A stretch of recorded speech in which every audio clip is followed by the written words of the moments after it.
Hello, everyone, and welcome to another historian's interview here on Tales from the Wandering Scribe. I'm your host, Gabriel Garcia. Many of you know me as the Wandering Scribe and the Wandering Quill. And joining us today is another medievalist making their official debut here on the show. Now, my guest today is a medievalist specializing in political discourse and language, documentary culture, and civic governance in medieval London. She is also a qualified archivist and records manager with a passion for engaging people with archives and bringing history to life through interacting with collections. He is currently the social media fellow at Hampshire Archives Trust, a joint editor of the Archives and Records Association's ARC magazine, and is an associate fellow of the Royal Historical Society.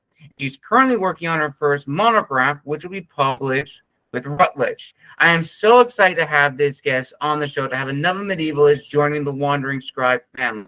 Let's give a round of applause. Welcome to today's guest, Dr. Daniella Gonzalez. Dr. Gonzalez, welcome to the show. Thank you so much for having me. I'm really looking forward to our chat. Awesome, Dr. Gonzalez. I'm so excited to have you here. So before we begin today's interview, I was asking my guests this little fun question. Is there a fun little fact that people may not know about you? I would imagine people when they assume your last name Gonzalez, they assume Spanish, but are you from Spain or are you somewhere else? So I'm not from Spain. I'm from a little British overseas territory called Gibraltar. We are brought up learning Spanish as well as English, so it's really nice to be able to have those both those languages and kind of grow up in such a way. Nice. And that is that like a small island in like the Straits of Gibraltar, or is it like somewhere else? So almost, you got the Straits of Gibraltar part right. Not an island. Most people make that misconception. It's a small peninsula that shares a land border with Spain. But yeah, lots of people always like, oh, is it an island? I'm like, no, it's like attached by land. Awesome. Well, that's so cool. That is actually really, really amazing. That is fascinating. So again, Dr. Gonzalez, thank you so much for coming on the show. I am so excited to learn about your background and your journey in the world of history and medieval studies. So I'm very curious. In a broad overview, can you share with us sort of like your expertise? As mentioned in your bio, you specialize in a lot of things: political discourse, language, civic governance, and more. So can you tell us like all of that and how it relates to medieval London?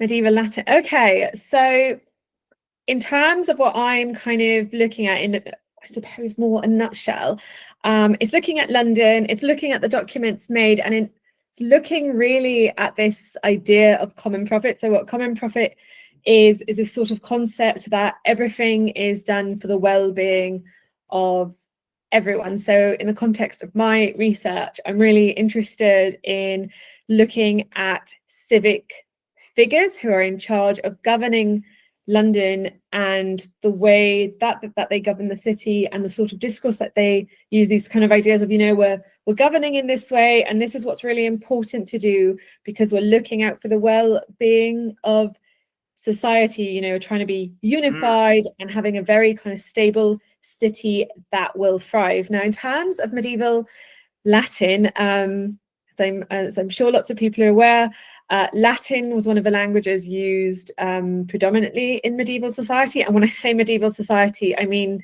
very much in the context of kind of the nobility, kings. You'll see in lots of documents produced at this moment in time, kind of very particularly pre-1400s, kind of lots of legal documentation. It's, the language of not just the courts, but, civic institutions as well. One of the things that I look at are called plea and memoranda rolls, and they preserve the workings of the mayor's court. So really kind of use like trials, anything ranging from a dispute to actually actions against the mayor or kind of civic authority, and those are all in Latin. The one thing that I should say is not everything is in Latin. It sort of really depends what you look at. Lots of my sources were in Latin, but also in medieval French, particularly a type of medieval French called Anglo-Norman.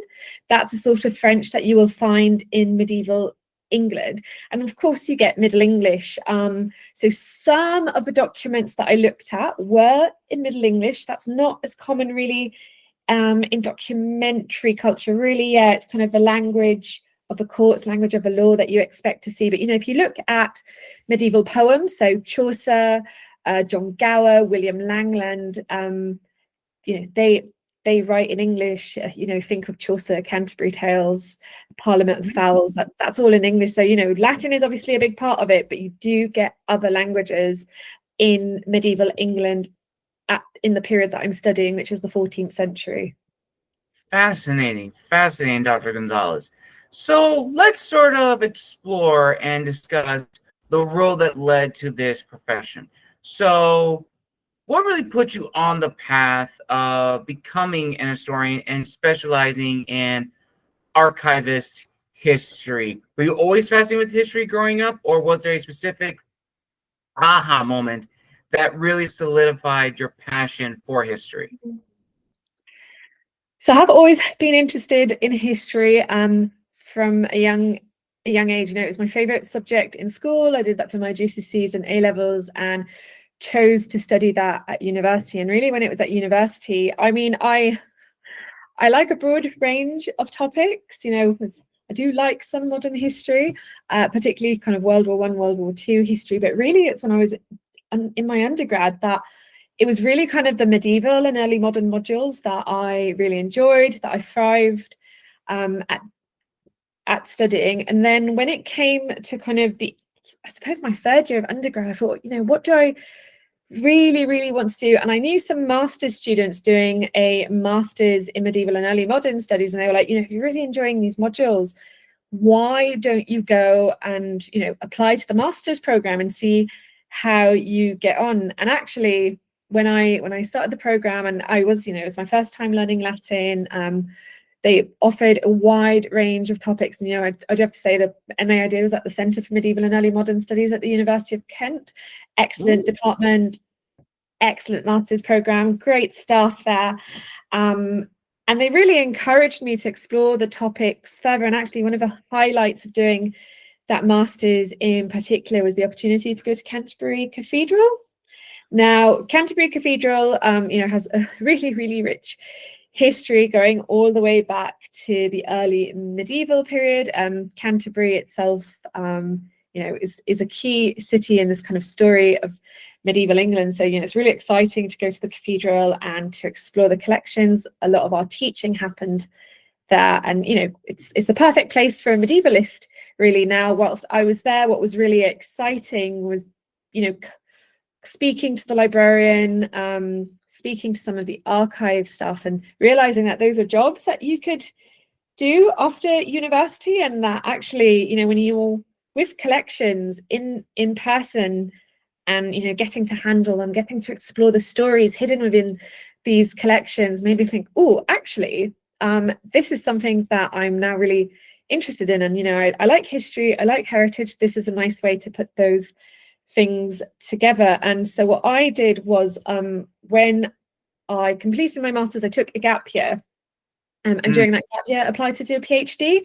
So I thought actually it'd be really great to kind of explore my love for history further and still get these opportunities to go into the cathedral, use the collections, and start thinking a little bit more about the future and what I wanted to do. And I was actually very lucky during my doctoral studies to do a placement at the National Archives for 3 months. So the National Archives is based in Kew in London, and I was able to spend some time with the medieval and early modern records specialists there, learning about what it was like to apply your knowledge of the medieval and early modern period to working with archive collections. And I found there that I just really flourished, absolutely loved doing projects around working on the collections, making them more accessible to people. So got to do a range of things from cataloguing to supporting volunteer projects to working also with the education team to run these engagement sessions of school children. I thought, actually, what a brilliant way to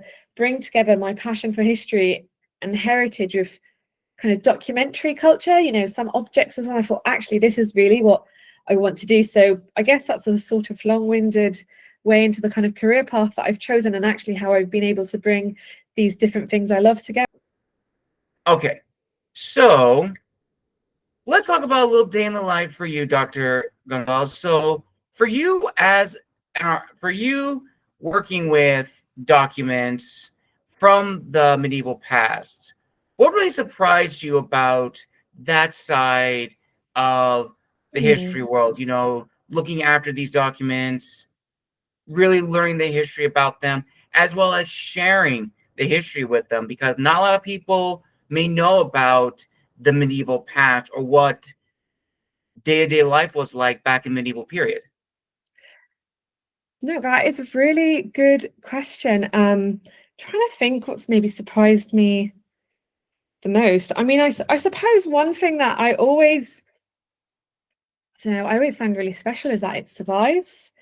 You know, there's I'm sure that there's probably lots more that was created that hasn't survived, really sadly, that we're not able to work with. But you know, whenever I've gone on a research trip somewhere, I'm always just astounded by the fact that I'm like, actually, there's lots of material to look at and to understand these histories. It's, you know, it's really, really exciting. And even though I've been trained as a medievalist and I've gone into archives to research countless times, I always just feel so lucky to work with these collections. And you know, in terms of the second part of your question, sharing them, you know, I think when, you know, research is there to be shared with people, I don't think, you know, obviously I love to go in and research and write, and you know, very much I do that because I enjoy it and it's very much for me. But I think, well, what's the point of me doing all of this research if I don't share it with people? So, you know, ways that I've shared it in the past as a doctoral candidate includes going and giving talks. I was very lucky during my doctorate. I did a lot of outreach work in schools, taught like a variety of topics. You know, I worked very much with history teachers, English literature teachers, who, you know, they study certain topics from the curriculum, but I always found it really exciting if I could bring in some of my own research and share it more with people. And you know, you've got to think really carefully about how you engage people, how you share, because of course the documents I was working with, as I said, are in Latin, they're in medieval French, they're in Middle English, you know, school children, for example, or if I go to give kind of a talk to the general public, aren't necessarily going to be familiar with those languages. So it's kind of breaking it down in a really fun, accessible way, using lots of imagery. So showing people what these documents look like and making them more accessible. So, you know, translating, summarizing, telling them the stories around this. And, you know, I very much do that now, a social media fellow for Hampshire Archives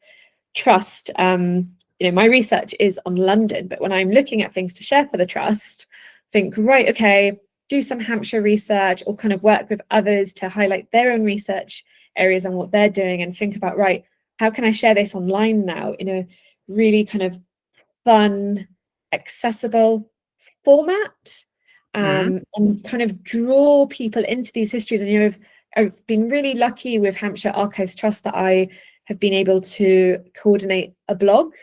So anyone who's listening to this, if you're interested in Hampshire local history, please visit our blog. You know, I've started a podcast. We also want to run a webinar series, and that's just like something fun for people to engage with, and to also, you know, be able to listen to and have a look at from home. So, you know, if people can't come into an organization or they can't make it on a kind of very dreary, rainy kind of winter evening here in England, that actually they're able to enjoy it from the comfort of their homes as well. Nice. Very, very nice. Now, here's a fun little question, Dr. Gonzalez. Now, I know all of us historians, we have our own rituals or routines when it comes to when we begin working. I've had a lot of people on the show. Some people are morning persons when they begin like their research and their day. Other people are night owls. They can work long hours just writing, researching, and get everything ready. For you, where do you fall under? Sorry, as you were saying that, I think I feel like this is a bit of a cop-out answer, really, but that's changed over time. I think I very much when I was a student, definitely more kind of night owl vibes, sort of sleep in a little bit, work in the afternoon, and kind of carry on late into the evening. But actually now I think the way that works best for me is I feel like if I'm not at my desk writing by 9 a.m, I'm off to a bad start. So it's very much kind of now when I'm writing, trying to, or attempting to work on the book, I'm now that morning person who I used to like to test as a student. So yeah, it's really changed over time. I think now is just more mornings, I've just got to be here, got to be productive. And to be honest, by the time I get to the afternoon, I'm very tired and I just need to sit down with a cup of tea. I'm like, that's my writing done for the day. I understand. I'm more of a night owl now when it comes to writing. That's because I usually work from like the late afternoon till the late evening. By the time I get home, I'm like exhausted, and I just love to write as a way to refresh and as a cool down. I love to write. Writing is a de-stress for me, and I think a lot of us in the history field can agree when it comes to writing. Just the writing. The researching is work, and we do not want to research, even though we may have to research if we have a deadline for our project. But ultimately, I think we historians can all agree that writing is definitely a de-stress. And also, speaking of writing, I did want to ask you about your first monograph, and I was wondering if you can tell us what you're writing on, or if it's still in the works. What can you tell us, like the overall research idea, the research focus is about? Cool. So it's still very much a work in progress, and I should say a very slow work in progress, as I'm sure you're aware. The writing process is long and takes some time, but my research very much is an extension of my doctoral research on the idea of common prophet in medieval London. It's got some changes to it. I'm still very much looking at different types of documents produced in London between around 1376 and 1391. A range of documents from petitions.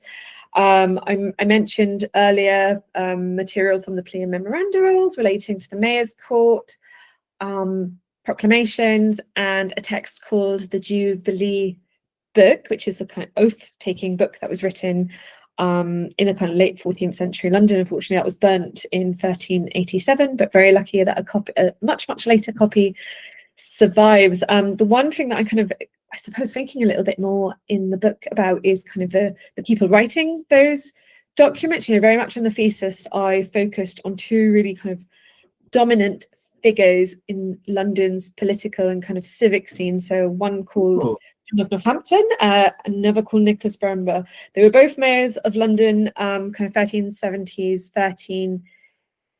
1380s, who really, it's not black and white, but by the end of it, really didn't get along. There's quite a big rivalry. They've got very different ideas about how to govern London, how to reform London. And I suppose in the doctorate, I focused a little bit more on whether these ideas were coming from them and their agenda, but actually what the book is going to consider, is very much still looking at these guys and that political conflict, but yeah, thinking a little bit more about those scribal, I suppose that's the agency of the people actually writing those documents. Common prophet is still very much at the heart of the book.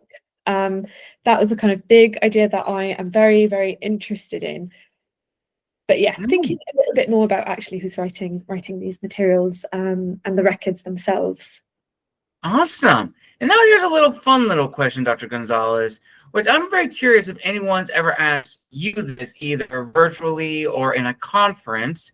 But in your research, working as a qualified archivist for the Hampshire Archives Trust, as well as being a member of the World Historical Society, what's probably been your favorite piece of research that you've uncovered, that you've written about later on?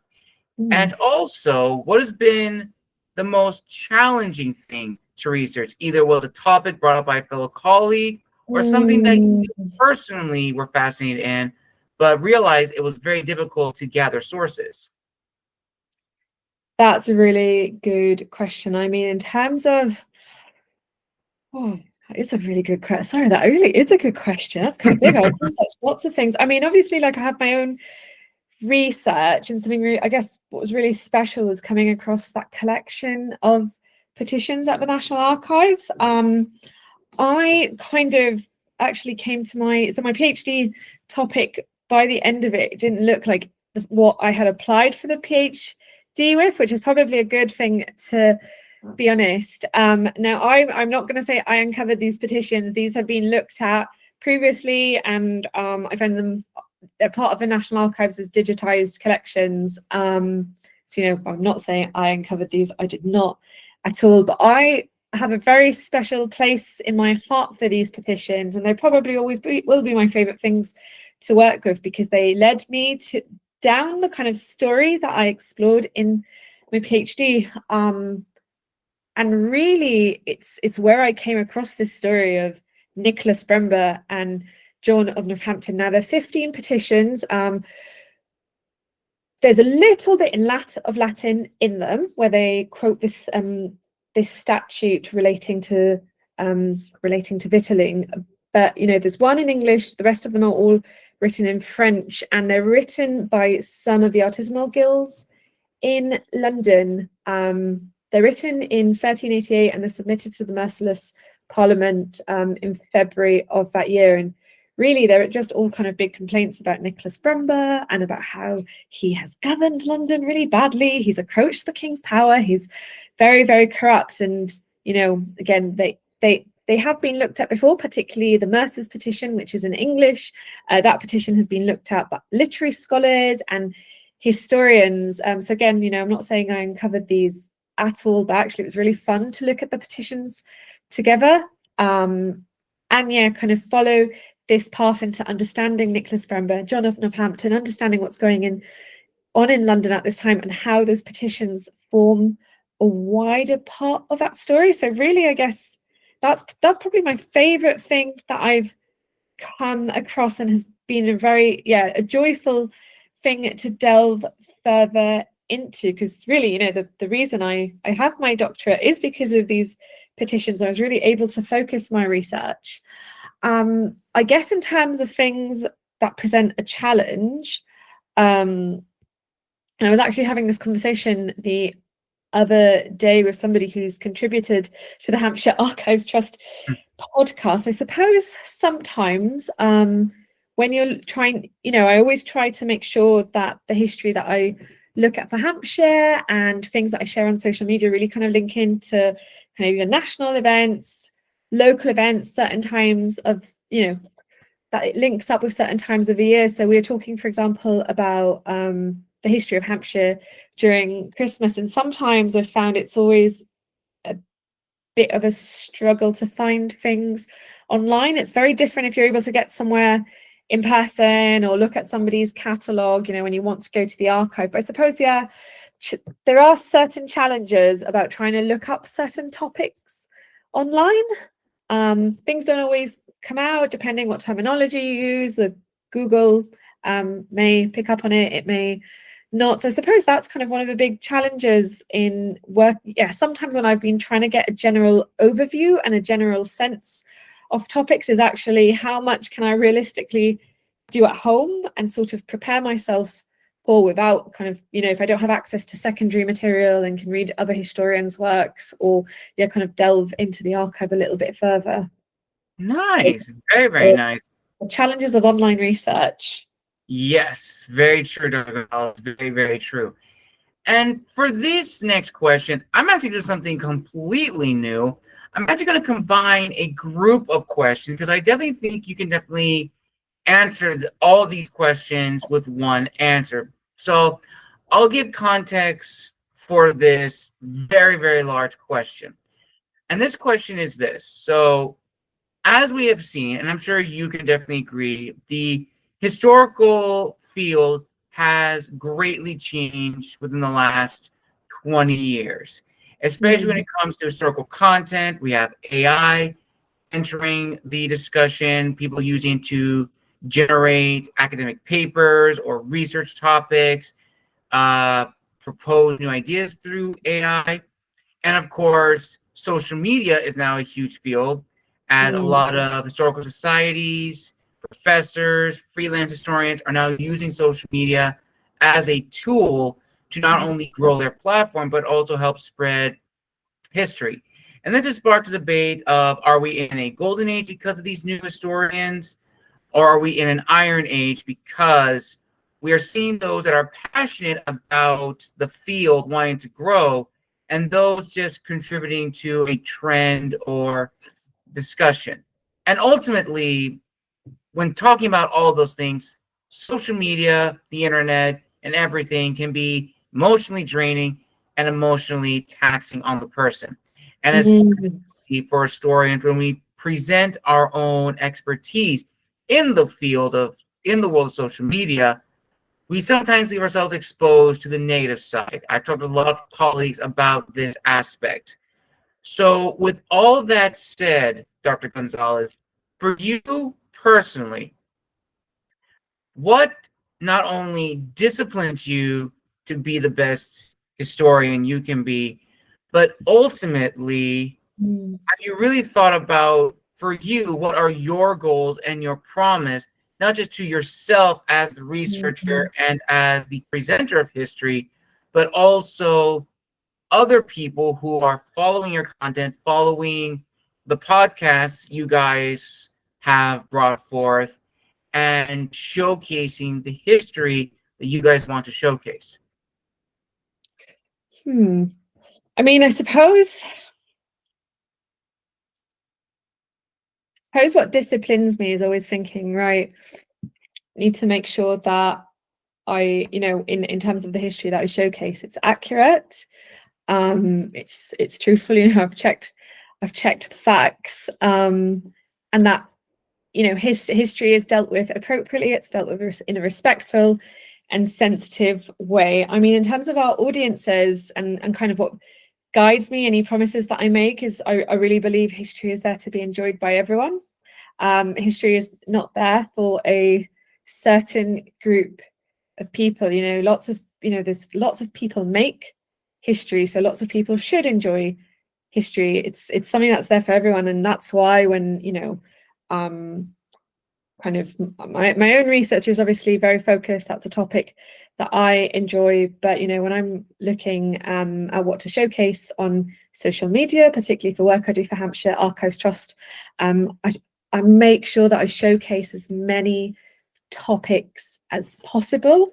It's not just a history, a history of one type of person. Lots of different people make up Hampshire histories. I've got a range of topics, from kind of different gender history, women's history, the history of the LGBTQ plus community in Hampshire, history of Black people in Hampshire as well, and also kind of thinking, not just focusing on a specific time period. I've got material ranging from the early medieval period up to the modern day, and also the kind of different approaches to Hampshire. I think one of the things that's so special about the digital engagement that I've been able to do for Hampshire Archives Trust is that it's a range of people also contributing and who have different approaches to history. So for example, it's not just kind of academics on there. There's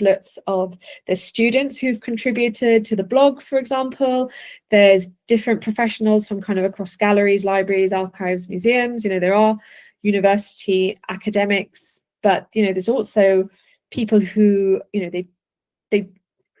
the way that they present history. So for example, I've had some people who are performers speak on the podcast, and how they perform stories on the streets, which is not, I always think is very, very different. It's very exciting. It's a kind of more accessible way into learning history. So yeah, for me, really, it's about making sure that what I'm showcasing and what I'm sharing is representative of lots of different communities that make up the county's history, and that I am also sharing the different kind of approaches that you can do to explore these histories and to enter that space. I mean, one of the things that I do also try to do in the podcast is give people the confidence to also explore these stories for themselves, particularly, if you want to go into your local library, your archive, thinking about, how to research. So with the podcast, for example, there's also the practical element of doing history. Like, how do you explore these various topics that people are talking about? Like, how do you get involved? So really, it's all about kind of enjoyment and allowing people ways to enter these spaces themselves. Awesome, Dr. Gonzalez. Awesome. Thank you for sharing that. That is a very, very good, what's the word I'm thinking of, analysis on it. And now kind of shifting towards a little bit of the business side of being an historian. Let's also talk a little bit more about the podcast and how that got started. So when you guys began the podcast, what really surprised you guys about that aspect about the business side of being an historian, especially now since a lot of historical societies, universities are creating their own podcast branches to showcase their research, their histories. And for you, reaching that point in your career, is there anything you would have done differently in terms of, creating the podcast? Would you have done maybe like a live show or maybe like a seminar instead?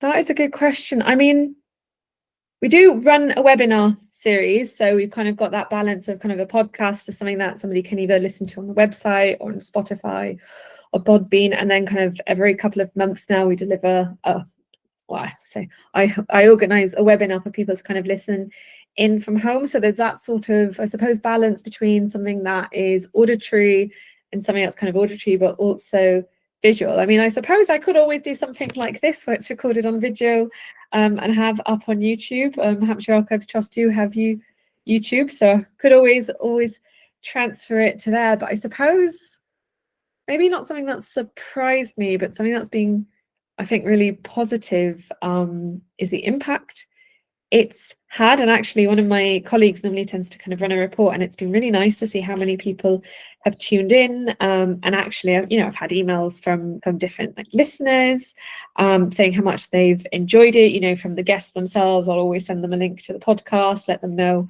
when it's out, and they're like, "Oh, I've really enjoyed doing this. Thank you so much. I'm going to share it really widely." So it's that element of enjoyment and the positivity that has come with it. And actually also, I suppose, people's willingness to be on the podcast.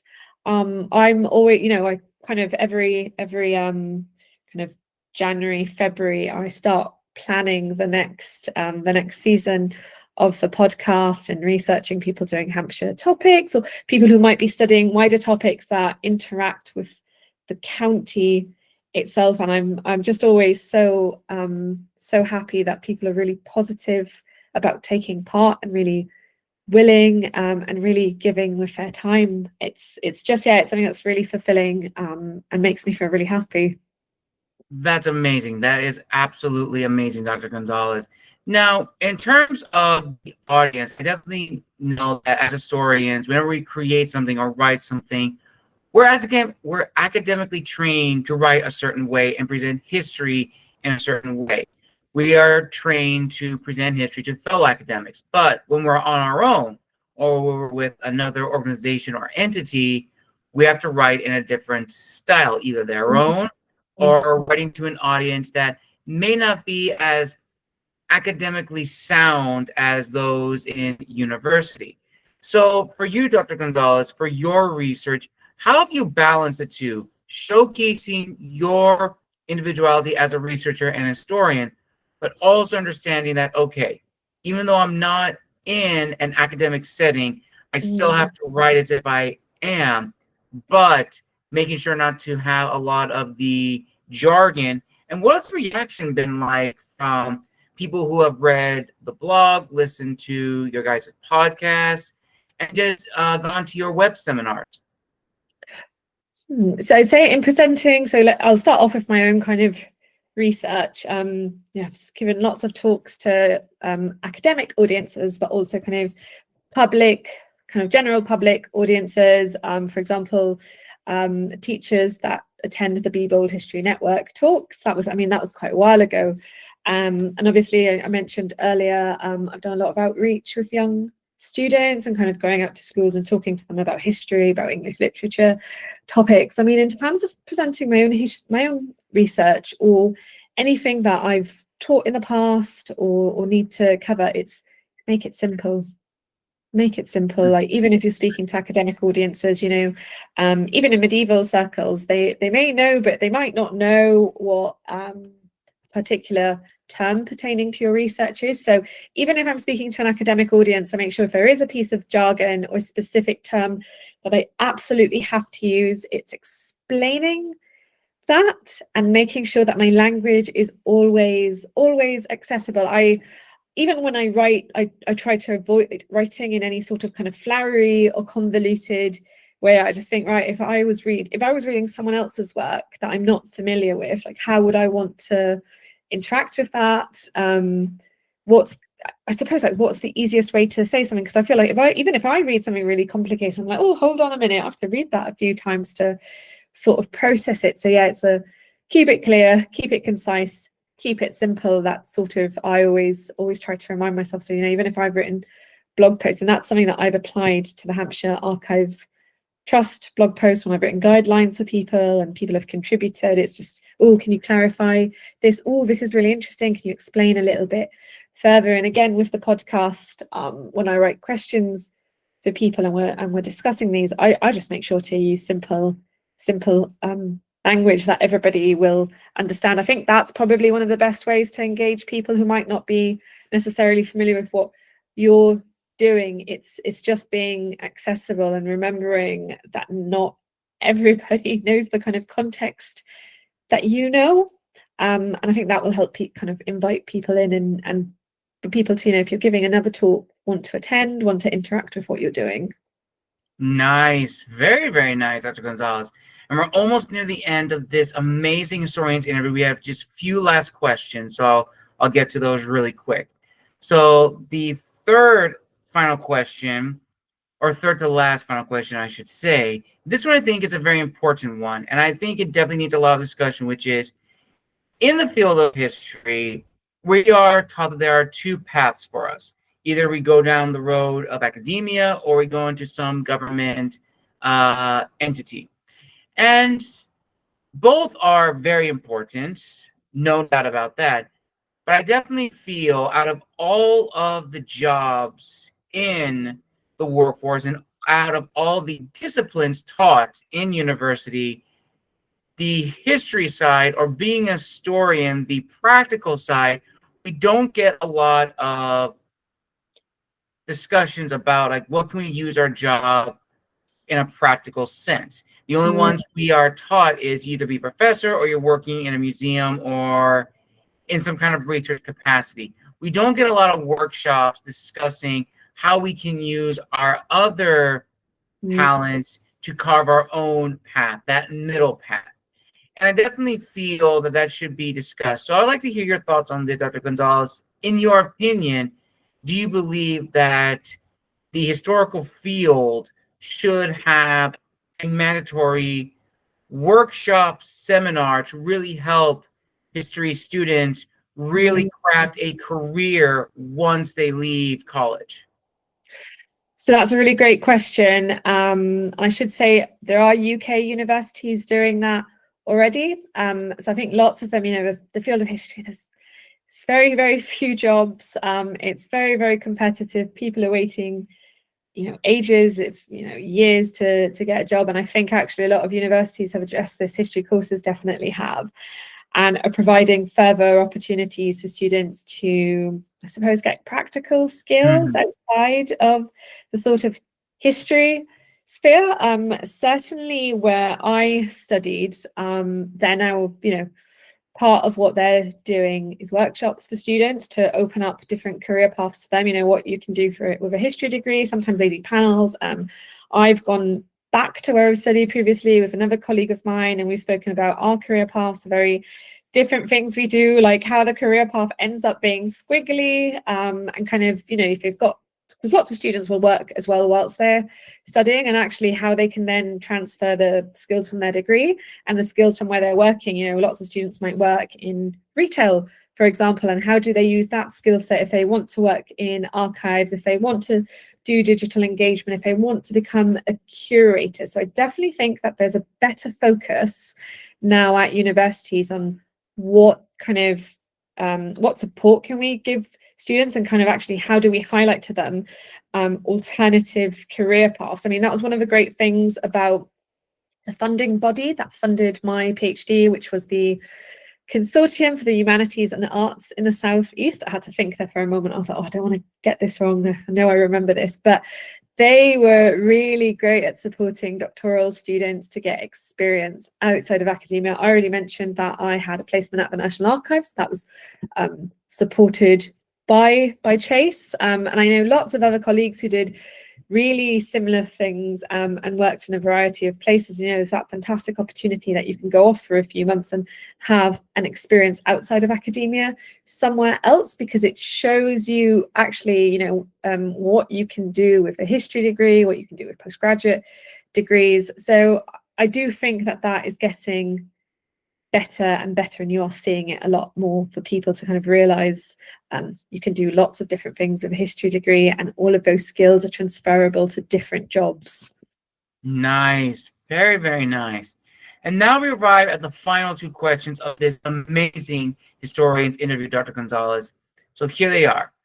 With everything you've learned in your career as an historian, as well as working with the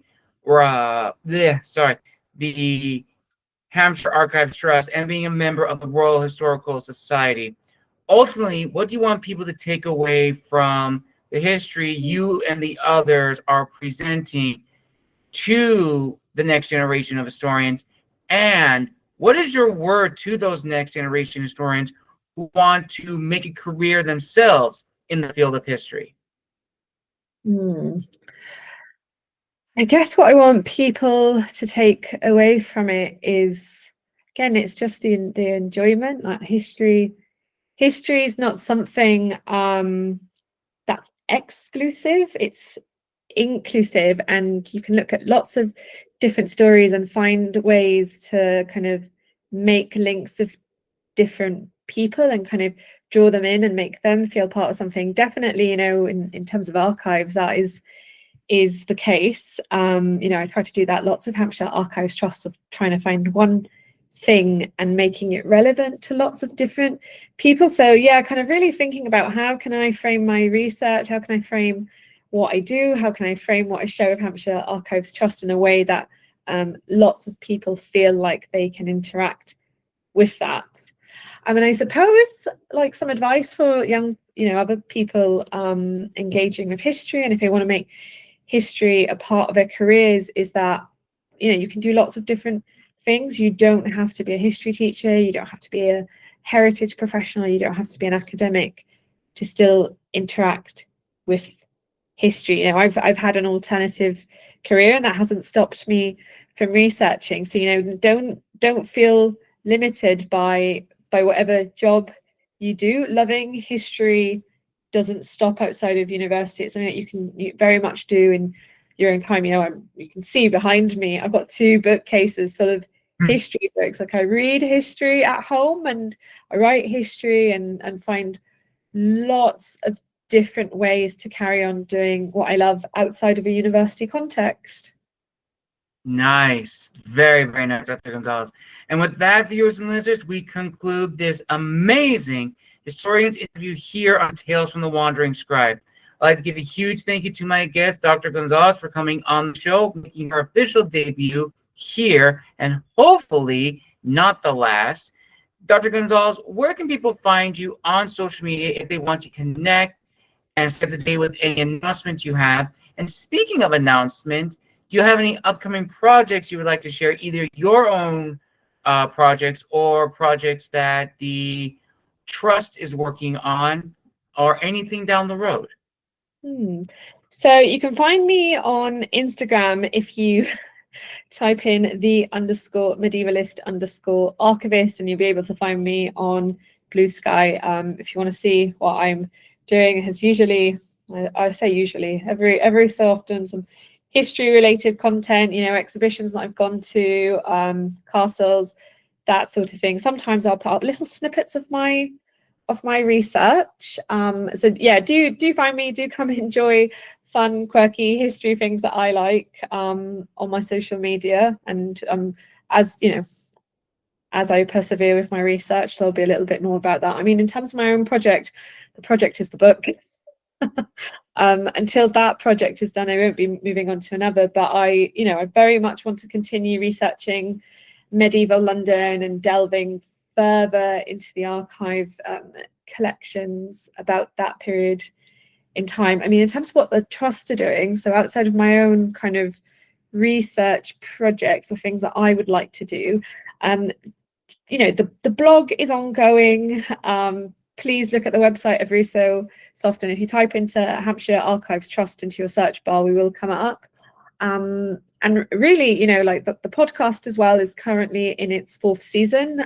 Episodes come out on the last Friday of every month. Currently, this season is scheduled to end in March, and season 5, which I've kind of in the early stages of planning, will start next June. So do keep your eyes peeled for that. And if you ever want to come to a webinar, they take place every 2 months. So there's always something going on with Hampshire Archives Trust and ways to engage with the county's wonderful and rich history and archive collections. Awesome. I will link all those down below in the description of this video. Thank you everyone for joining us for another amazing episode here on the channel. A huge thank you to Dr. Gonzalez for coming on the show, making again her official debut, and hopefully not the last. If you'd like to see her back in a special episode, possibly a medievalist themed episode with fellow alumni Dr. Tibble and Dr. Smith, as well as other historians of the medieval field, comment down below, like the video, and share it with others. And as a special announcement, viewers and listeners, if you've been following me on social media, then I have a huge announcement to share. All 3 of my books, The Gathering, Son of Persia, and Last Angel of Earth, are now available in paperback form on Amazon. So you can now buy them ebook version and physical copy. So if you are looking to buy a copy in Europe, you now have the capabilities to do so. Just go to my Amazon page on the link in my Instagram profile, or go to my website at thewonderingscribe.com. That is wondering as in wonder, not wander. That was already taken. So make sure to check that out and purchase a copy. And if you already have bought a copy, please post a review. Reviews are very, very imperative for us independent authors. And as always, thank you again for joining us for another episode. Make sure to like, comment, and subscribe to stay up to date with all new episodes coming out this week and later this month. And until next time, this is the Wandering Scribe and the Wandering Quill signing out, wishing you all a wonderful day wherever you are in the world. Have a wonderful afternoon, everyone, and we'll see you all next time.